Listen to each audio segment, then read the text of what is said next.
ભાઈ શું લાંબી લાંબી લહેર જેવી ગાડી ઉપાડી આવ્યો હો ભાઈ? એ તને કઈ ખબર પડે કે રોગો ધોઈડો આવ્યો હો?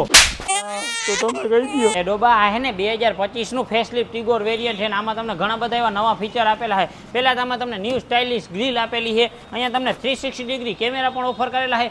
LED હેડલેમ્પ્સ પણ તમને આમાં આપેલા છે. બીજા નંબરમાં R40 ના હાઇપર સ્ટાઇલ વ્હીલ કેપ પણ તમને આમાં આપેલા છે. મિરર ઉપર પણ તમને કેમેરો મળી જવાનો છે. ખાલી ખોટો વાતું કરે નાખી દેવાની, બાકી ઇન્ટિરિયરમાં કઈ દમ નહીં હોય કે ઇન્ટિરિયરમાં દમ નથી. અરે ભાઈ આનું લક્ઝરિયસ અને પ્રીમિયમ ઇન્ટિરિયર આપેલું છે. 6 વે તમને એડજસ્ટમેન્ટ ડ્રાઈવર સીટ પણ ઓફર કરેલી છે અને ઇન્ટિરિયર છે ને ભાઈ તમને એકદમ પ્રીમિયમ અને જોરદાર ઇન્ટિરિયર આપેલું છે. તમને 26.03 સેન્ટીમીટર નું ડિજિટલ ઇન્ફોર્મેશન સિસ્ટમ આપેલું છે જેમાં તમે વાયરલેસ એન્ડ્રોઇડ ઓટો અને એપલ કારપ્લે ચલાવી શકો. અહીંયા તમને પ્રીમિયમ એસી વેન્ટ પણ ઓફર કરેલા છે. એની નીચે તમને 360 ડિગ્રી વ્યૂ આપેલા છે. એની ક્વોલિટી છે તમને બેસ્ટ ક્વોલિટી આપેલી છે. એસીના કંટ્રોલ અહીં આપેલા છે. ન્યૂ ટાટાનું steering 2 spoke steering with illuminated logo સાથે તમને આપેલું છે. ડિજિટલ ઇન્સ્ટ્રુમેન્ટ ક્લસ્ટર આપેલું છે. આવું તમે ઇન્ટિરિયર બીજી કઈ ગાડીમાં જોયું અમે કોમેન્ટ બોક્સમાં બતાવજો. મોટા બીજું માંગ્યું ઠપાટ તમારી દેવાની કિંમત કહી દે હવે ભાઈ. હું કીધું કિંમત જાણવા માટે કોમેન્ટ કરો. કોમેન્ટ બોક્સમાં એક નંબર આવશે, નંબર ઉપર કોલ કરી અને આ ગાડીની કિંમત જોઈ શકો અને બ્રોશરે તમને મળી જશે.